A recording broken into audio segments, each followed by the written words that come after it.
बोलो इंशाअल्लाह उजाला भी। बल्कि मैं तो एक जुमला और कह दूं कि अंधेरा जितना गहरा होता है उजाला भी उतना प्यारा होता है। बेशक हक है, लाजवाब जी। ये यकीन रखो कि उजाला भी आएगा। वो कुरान में तो अल्लाह ने साफ साफ फरमाया इन्ना मअल उसरी युसरा, बेशक परेशानी के साथ आसानी भी होती है। अभी दौर चल रहा है परेशानी का, फिर आएगा आसानी का जी। हजरत हलीमा की परेशानी से परेशानी का तस्करा निकला। हलीमा की परेशानी का जिक्र कर रहे हैं। अल्लाह ने चाहा हम सब की परेशानी का तस्करा, हम सब की परेशानियां भी खत्म हो जाएंगी जैसे हलीमा की खत्म हो गई। हलीमा जब पहुंची मक्का तब तक सारी औरतें बच्चों को लेकर चली गई।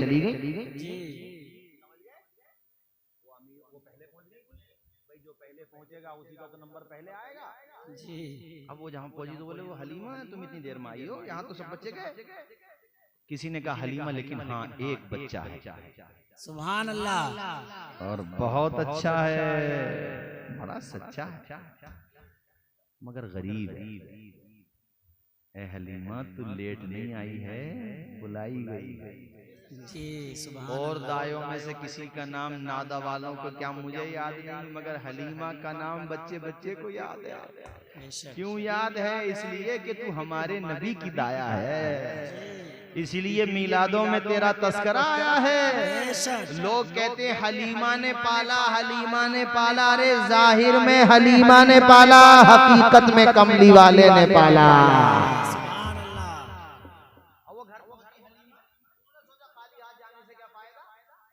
जी।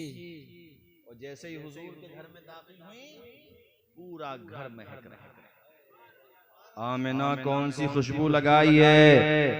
आप ये ना सोचे कि पूरी रात का जलसा होगा। कौन घंटा हो गया है, आधा घंटा और सुनोगे? अरे 1 घंटा तो नहीं भी, देखो टाइम कितना हो मुझे बताओ जरा। हाँ 1 घंटा हो गया यार, टाइम का पता नहीं चला। मैं कह रहा हूँ आधा घंटा और हो गया 1 घंटा। खत्म कर दें और बोलें। ये पीछे वाले बताओ, मोहब्बत से कहो, मुस्कुरा के, ऐसा नहीं कि बोलो। मैं डरा रहे हो क्या? मैं भी संभल से आया हूँ और वो भी संभल के आए। हाँ एक जगह वो तो बार बार जगह लोग बोल दे नहीं हो। अरे हमने कहा जबरदस्ती बुलवा रहे हो। नहीं खैर मोहब्बत है आप लोगों की, अल्लाह खुश रखे। 1 घंटा हो गया जी, और ऐसा लग रहा है जैसे 5 मिनट हुए। हकीकत है। बेशक। हमारे भाई हैं मौलाना वसीम साहब, हमारे संबल में पड़े माशाल्लाह, अच्छी सलाहियत। नहीं माशाल्लाह, अल्लाह शादो आबाद रखे, उम्र में बरकतें अता फरमाए। इमाम साहब किधर? मौलाना इरशाद साहब, रियाज साहब, मौलाना रियाज साहब ख्याल रखो अपने इमाम का, और इमाम साहब आप ख्याल रखो उनके बच्चों का।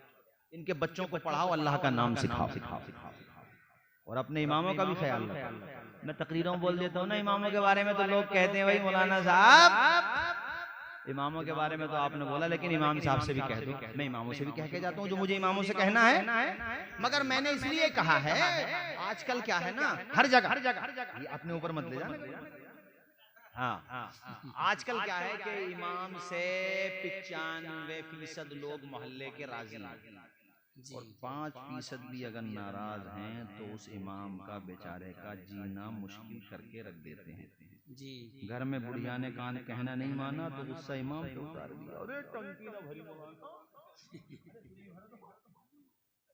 इमाम से प्यार करो। जैसा कि माशाल्लाह मैंने यहाँ देखा, इमाम के चेहरे से ये अंदाजा हो गया कि मुक्तदी मोहब्बत करने वाले हैं। और इमाम साहब से मैंने ये कहा कि अपने इमामत से मतलब बच्चों को पढ़ाओ, इनके बच्चों को अल्लाह रसूल का नाम सिखाओ। क्या पता कौन सा बच्चा इस गांव का नहीं, इस जिले का नाम रोशन यार हम भी तो एक गांव के रहने वाले हैं। हमारे उस्ताजों ने हमें अल्लाह रसूल का नाम सिखाया। अल्लाह ताला का करम कितना देखो, उसका बेपना मतलब हम बयान भी नहीं कर सकते कि आप लोग बुलाते मोहब्बत जी। तो शुरुआत तो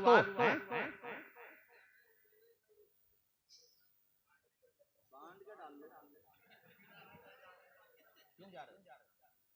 पढ़ाई की वजह से, तनख्वाह हमें बताओ, आज फैसला करने जाऊंगा। अरे क्यों जा रहे हो बताओ, बाद में नहीं बताओगे, अभी बताओगे। हम भी संभल के आए, संभल के आए।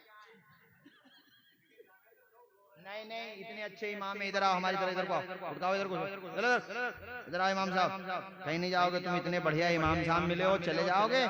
है बसी बसाई उजड़ी, बसी बसाई बस्ती उजाड़ के जा रहे हो, नहीं जाने देंगे।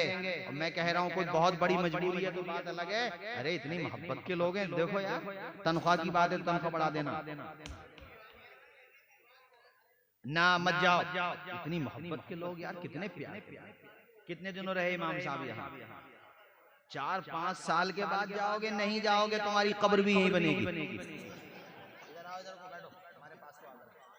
इतने अच्छे इमाम हो यार, मेहनत से पढ़ा रहे हो, इतना अच्छा इमाम हो और फिर चला जाए, नहीं मत जाने दो। और अगर ये जाए तो मुझे बुला लियो।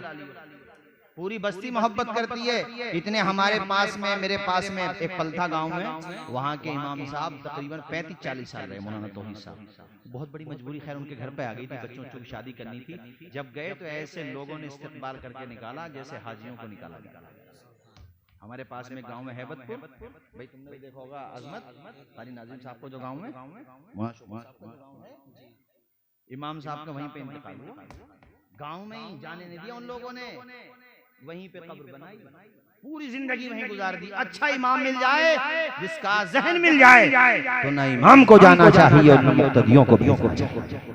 और मुक्तदी नहीं भेज रहे तो तुम जा रहे हो, और तुम्हें मैं जाने नहीं दूंगा, चाहे सुबह तक रुकना पड़ेगा। अरे तो बिहार को ही बुला लेंगे यार। हाँ मत जाओ, रुको यहीं पे, बहुत भले लोग हैं यार। हम तो, हमारी पहली मुलाकात हुई, हमारे डॉक्टर साहब माशाल्लाह किधर चले गए। और आप तमामी हजरात, अल्लाह सबको खुश रखे, मुस्कुरा के बोलो सुभान अल्लाह। भाई तकरीर का टाइम तो खत्म हो गया, आप बताओ खत्म कर दें या और बोलें? तो मुस्कुरा के बोलो कि और बोलो, लब खोल के बोलो कि और बोलो, मुस्तफा की मोहब्बत में झूम के बोलो कि और बोलो।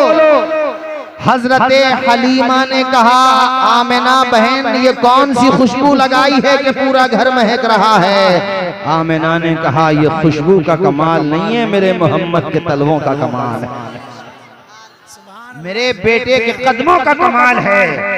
अच्छा, अपने बेटे का चेहरा तो दिखा। हुजूर का चेहरा देखा रे हलीमा दिल दे बैठी, हम गुंबदे खजरा देख के दिल देते हैं, वो चेहरे मुस्तफा देख के दिल न देती। झूम गई हलीमा और दिल ही दिल में कहने लगी, अच्छा हुआ जो लेट आई। और मैं कहता हूँ आलम तसव्वुर में, हलीमा तुम खुद नहीं आई हो, मेरे नबी ने बुलाया है तुम्हें। सुभान अल्लाह। अब जरा जुमला नोट करना, अब मैं कहना चाह रहा हूँ। हलीमा ने जब खून जिगर पेश किया तो हुजूर ने एक तरफ का दूध नोश फरमाया, दूसरी तरफ से हुजूर ने चेहरा फेर लिया। हलीमा घबराई कि दूसरी तरफ का दूध क्यों नहीं पीता बच्चा? मेरे नबी ने इशारों में बता दिया, अम्मी अकेली नहीं आई हो, दूध पीता बेटा है तुम्हारे साथ। अगर मैं दोनों तरफ का दूध नोश करूंगा तो तुम्हारा सगा बेटा जो अब मेरा भाई हो चुका है वो भूखा रह जाएगा। आमिना का लाल किसी को भूखा रखने नहीं आया है, पेट से पत्थर बांध के भूखों को खिलाने आया है, प्यासों को पिलाने आया है। अरे हमारे नबी ने पालने ही में इंसाफ फरमाया है। जब उसका बचपना ऐसा है तो जवानी कैसी होगी। और तुम्हें भी मेरे नबी ने समझा दिया कि कभी किसी का हक, कभी किसी का हक, किसी की दौलत पे नाजायज कब्जा, इसलिए कि देखो यहाँ तुम ऐसा कर सकते हो, मगर हदीस में हमारे नबी फरमाते हैं अगर कोई किसी की नाहक जमीन दबाता यहाँ से यहाँ तक, बालिश ये तो होता है ना, एक बालिश अगर कोई किसी की नाहक जमीन दबाता है, मुस्लिम शरीफ में इमाम मुस्लिम अल मुतवफ़ा 261 हिजरी ये हदीस शरीफ लेकर के आए, और भी मुतादिद कुतुब अहदीस में ये हदीस शरीफ है। हुजूर फरमाते हैं एक बालिश कोई किसी की नाहक जमीन दबा ले तो क़यामत के दिन उसके गले में 7 जमीन को तोक बना करके डाल दिया जाएगा। किसी से गलती हो गई हो, हमारे बुजुर्ग शायद ये कह रहे थे जो पिलोटों के पिलोट दबा लेते हैं उनका क्या होगा, सही कह रहे हैं। जो किसी का हक मार ले उनका क्या होगा? दुनिया में मार सकते हो हक, मगर याद रखो देना पड़ेगा। बहुत सीधी सीधी बात है भाई अपनी। यहाँ हमारे देहात में मेंढों पे लड़ाइयाँ होती हैं, मेंढ बोलते हैं ना उसको, कि जरा सी इधर या उधर, इधर उधर क्या करते हो, अपने पास अपनी उतनी रखो जितनी है, अपनी में से चली जाए रजामंदी के साथ के या अल्लाह मैंने माफ की, मगर किसी की मत लो, क्या पता वो तुम्हें माफ करेगा कि नहीं करेगा। और किसी के कब्जा किए हुए माल में बरकत भी नहीं होती है। बरकत क्या, वो रहता ही नहीं है, बरकत तो तब हो। लड़ाइयाँ झगड़े होते हैं, गांवों की जिंदगी में ये बहुत बड़ी कमजोरी होती है, छोटी छोटी बातों में झगड़े हो जाते हैं। लड़ाई झगड़ों से बचो, अपना पैसा अपने बच्चों की एजुकेशन पे खर्च करो, अपने बच्चों को पढ़ाने पे खर्च करो। हैं? अभी मैं रात एक देहात ही में था, कांकर खेड़ा नाम है इधर, यहाँ ठाकुर द्वारा के पास। मुझे बड़ी खुशी हुई, गांव में है माशाल्लाह, बड़े अच्छे तालीम याफ्ता हैं, बीवी उनकी MBBS डॉक्टर हैं और खुद भी पढ़े हुए हैं। ये मत सोचो कि गांव में कैसे पढ़ेंगे, अरे गांव के लोग बड़े बड़े उलमा भी हुए हैं, बड़े बड़े डॉक्टर